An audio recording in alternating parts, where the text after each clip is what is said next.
Oui, bonsoir à tous et toutes.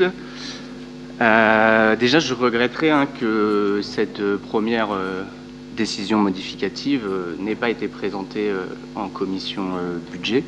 Je pense que ça aurait été le bon moment, puisqu'on sait quand même que les documents budgétaires, c'est compliqué à appréhender, donc c'est toujours mieux si on peut en discuter avant.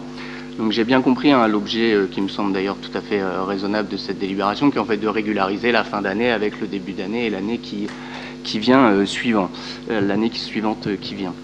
Donc ça, j'ai bien compris le raisonnement. La difficulté que j'ai, c'est que quand je lis les autorisations de paiement et leur synthèse, on ne retrouve pas tout à fait les informations que vous nous donnez et les équilibres que vous avez présentés, on ne les retrouve pas, notamment sur une ligne particulière qui est l'AP 2021 01 0001 nommée environnement, où il était prévu en 2023 de dépenser 1 300 000 euros. Finalement, c'est seulement 123 000 euros qui ont été dépensés.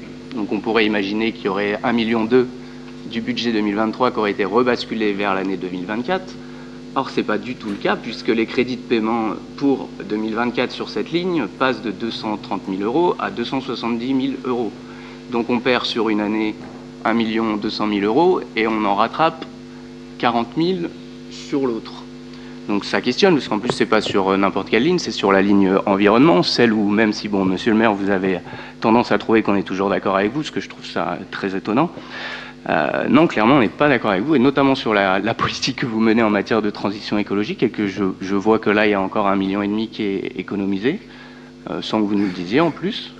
Ou alors, en tout cas, vous allez peut-être m'expliquer ce qui se passe sur cette ligne, mais en tout cas, je veux bien des réponses. Merci.